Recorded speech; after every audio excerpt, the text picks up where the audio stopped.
Hello and welcome to Diversity Matters, a podcast by Media Diversity Institute with me, Tanya Sakzewski. In this series, we explore issues related to the media and inclusion, and in this episode, we'll be focusing on AI. Key to the discussion is the question, who's missing from the conversation in the media coverage and at the table when it comes to decision making? I'll also be asking if we're focusing on the wrong stories. What are we missing in the coverage? And how can that change? My guest is Surabhi Srivastava, who's a media innovation lead at RNW Media, and she's got a lot to say on those questions. Her organisation, based in the Netherlands, is involved in international media development and is advocating for the ethical use of technology and AI. Welcome, Surabhi. I want to start with the idea of who controls the narratives, because I was reading a report in Stanford Social Innovation Review which found there are four main stories, usually in the media, that are related to AI. That's the impact on productivity, the complexities of AI, the risks involved, and then AI regulation and that impact on innovation. So what are we missing? Yeah, I think what we're missing are the realities from the ground, right? And also a broader understanding of who are the people behind the development and deployment of these AI technologies. And I think on the second point, which is around the people, it's very important who are the people and their personalities and their ideologies that are shaping our understanding of AI. It becomes very relevant because unless we understand those ideologies, we don't understand why certain technologies are being promoted, how are they being developed, who is funding them. So I think it becomes very, very important to know who are the people behind OpenAI, behind Meta, behind Google, who are developing these technologies. And the second point is who are the people on the ground who are being impacted by these technologies, right? So these are communities that are in and around the data centers, who are living there, who are working at these data centers. What does that mean in terms of shaping their lived realities on the ground? Who are the people who are behind the machine? So who is labeling and annotating the data that is helping the machine, quote unquote, learn? How does it impact their lives in terms of their socioeconomic mobility, their ability to earn a living wage? How does it impact their communities more broadly, but also their countries and the geopolitics that's shaping the realities of why certain jobs move to these countries in the first place, right? So I think those are the bigger narratives that I see often missing from the mainstream media. I was going to say, to your point one, who's behind AI? We're starting to see that story or those questions, I'm finding anyway, creeping in a lot more recently because we've had some conflicts. We've had a lot of talk about fake news and posts generated by AI, and even AI systems verifying them when they're fake. So there is a little bit more questioning now, perhaps, about that. Is that something you expect to see ramp up pretty quickly, that question?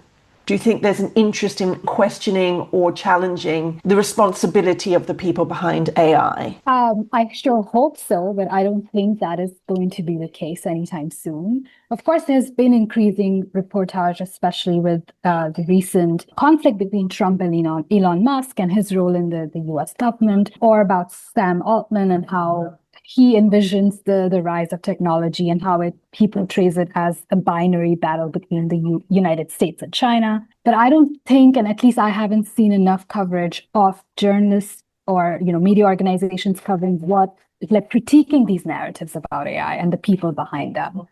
It is happening in niche publications. So, we see the Tech Policy Press, we might look at the MIT Tech Review, but a lot of the general average population is not reading these publications, right? So are these stories making it to mainstream media? I don't think so. I don't think we're seeing that. So you're calling for us to rethink, or the media or journalists to rethink the way they're reporting on AI, that we need to have a bit more depth. I think there's been a lot more focus on looking at the role of AI in journalism, not enough on what is the role of journalism talking about AI. And I think that is an important distinction. So of course, yes, we want to talk about how AI is shaping jobs in the media sector, how it's impacting content production, publishing, et cetera, and the entire workflow. But I think there needs to be a lot more investigative reporting when it comes to how are we also, as media development organizations, critiquing narratives about AI and the prevailing dominant discourse on AI. We'll get a bit more into that and look at how that impacts some of the communities you were talking about in your point two about the people on the ground in a minute. But first, because this is Diversity Matters, and of course we talk about issues related to inclusivity and diversity, particularly related to the media, what's the impact of this lack of kind of coverage or accountability or the limited range of stories, as you've said? What is that having on different communities? Are you seeing a correlation there between diversity and this sort of lack of broader coverage of AI issues? Yeah, absolutely. I think it goes back to the point of whose voices are missing from these narratives, right? And often the voices are of marginalized communities, and these could be marginalized communities within the global north context. So if you think of the recent conversations about data centers and their constructions in states like Texas and how it's impacting Black communities there, or Latino communities there. Or if we think about labor rights issues and people who are doing the annotation work, how it impacts workers in Kenya, in Chile, in Mexico, I think those are the voices that are really missing from the ground. Of course, there's been a lot discussed in terms of the bias and the gender bias and the racial bias that creeps in how these machines interpret data and how they produce outputs. But I think increasingly light needs to be shed also on, the labor rights issues, which are huge in terms of, and they're often hidden as well. People who are being exploited, who are being devalued in terms of, and playing an incredibly important role in actually making these machines work. And I think those stories are, again, being told in certain books, being told in certain niche publications, but I'm again, not sure whether an average person on the street is aware of these stories. RNW works a lot in the Global South. So you know this story and you know the people in the Global South, or you work with them. What do they want to see change? What are they telling you? Well, I think I think last year conducted a study with media makers that we work in the Global South. And it was quite surprising, but a pleasant surprise, I would say, that a lot of them are interested in addressing the ethics side of use of AI. And, we might think that ethical aspects of AI might be an afterthought, might be an addition that only, some elites have the leisure to think about. But that's not the case. In the Global South, people and media makers and people working in the sector of media development are very much worried about what are the ethical implications of these AI tools. They are using these tools in their day-to-day work, but they're increasingly using them also with caution and critical perspective.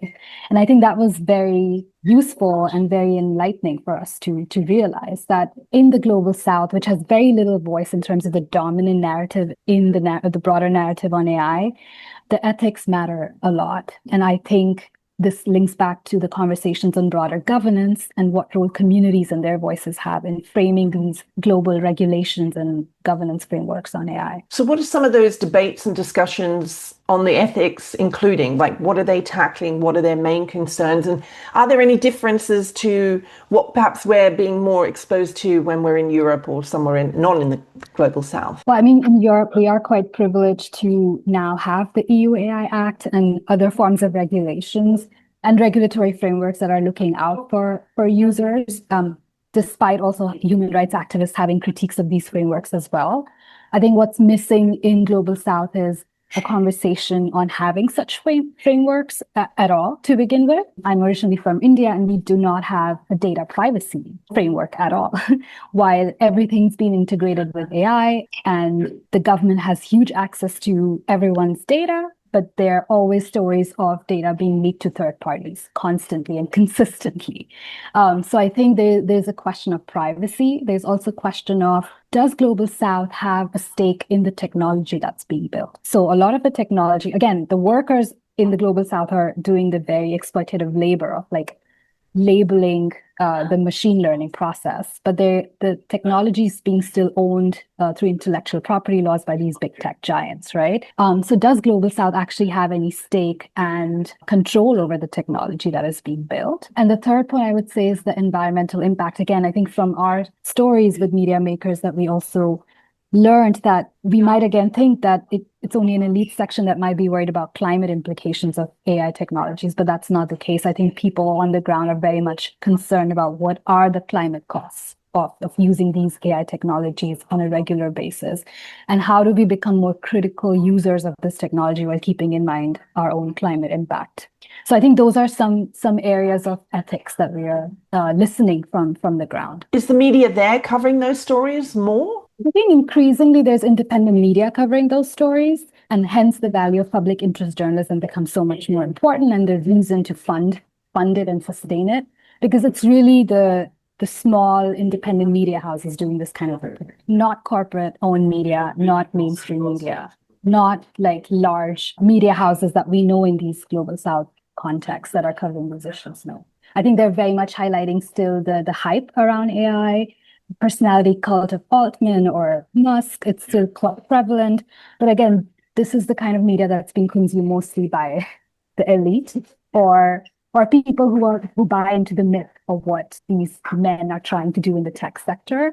But the real reporting on the ground and its impact is being done by very small independent media. So what needs to happen so that we do hear more of these stories or more of these marginalised voices that we're not hearing?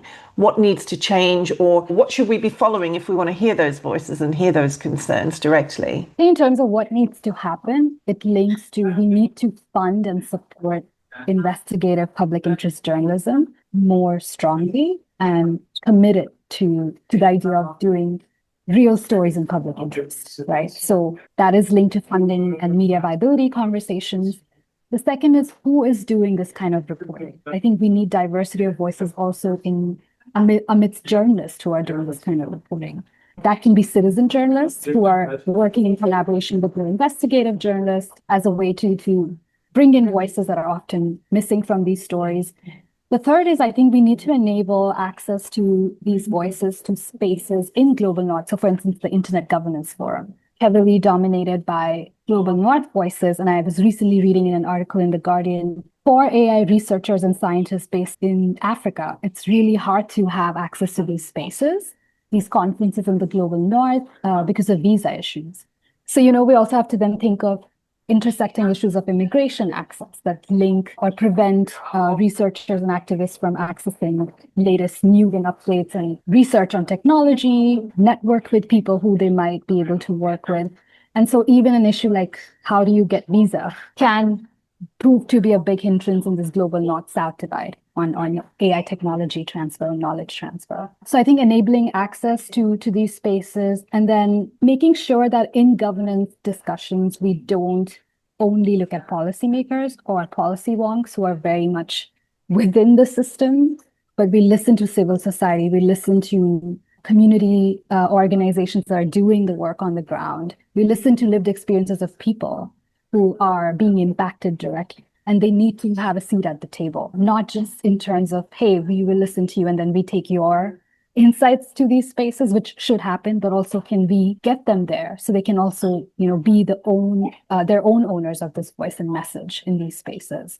So I think that those are some points that I think are incredibly important. And I haven't seen that happen a lot in spaces, at least that I've been in so far. Do you see there's an appetite or recognition to start including those sorts of voices and people in those discussions? Are we there yet? I think in rhetoric and symbolism, yes, it's happening, but not in action. I think there are certain communities, certain conferences that are enabling those spaces, but I'm yet to see that take place as not an afterthought, but a regular way of functioning and working. I think we still have a long way to go there. So a lot of what you're talking about is really opening up or tackling the issue of diversity from who's behind the development of this technology, who's impacted on the ground, their rights, the environmental costs, the labour rights issues, but also who's involved in policy making, decision making. And then, as you pointed out in detail, just the fact that a lot of stories involving these different groups are just not even getting to the mainstream media. And within the media sector as well, right? Who is reporting on these stories? Who is able to report? Who has access to resources to be able to report on these stories? I think that is also equal relevance there. So who's missing out, though, to be able to report? Can you just expand on that idea of who else you'd like to see in the reporting space? So a lot of the reporting that I follow is often in big media houses, but they're increasingly doing good reporting, let's say on the development and construction of data centers, for instance. In the New York Times and the Guardian, there's been a lot more stories recently. But I still see a lack of voices from women, for instance, from gender diverse folks. How is AI impacting their ability to connect to internet, to access services, for instance? Are we talking enough about AI literacy? Young people, right? Like there was a recent story in the rest of the world about how Meta's AI chatbot is changing the way young people are learning in schools, but it's not impacting positively their ability to do well on exams.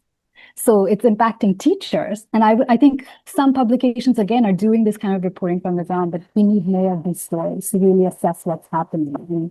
And how do we ensure that they have a stake and voice when we start, well, when doing, but when we talk more about governance and regulation of it. I wanted to ask you, your organization has the Harlem Declaration, which sets out ethical principles and values for implementing AI in the media. How much interest is there in that? Are you finding people are really interested in that concept, are really getting together to think about how they approach this together? Is there a good collaboration out there already? Yeah, so we have about, I think, 2025 signatories on Harlem Declaration. Again, that's not a lot in terms of the sheer numbers, but I think it's important that the Harlem Declaration doesn't just sit there as a declaration. I mean, there have been several joint statements now from many different media houses, from many different coalitions, collectives about ethical AI. But I think what we are doing at RNW Media is also trying to translate Harlem Declaration into something that's more actionable. And that led to the formation of the ethical AI checklist that we are trying to develop that media makers can actually integrate into their day-to-day work. And at the moment, we are piloting it with some of our media makers in the MENA region. And we are also trying to collect their feedback and inputs on whether it's actually useful and feasible for them in their daily work. I guess we've had a lot of reporting over the recent years about AI amplifying biases.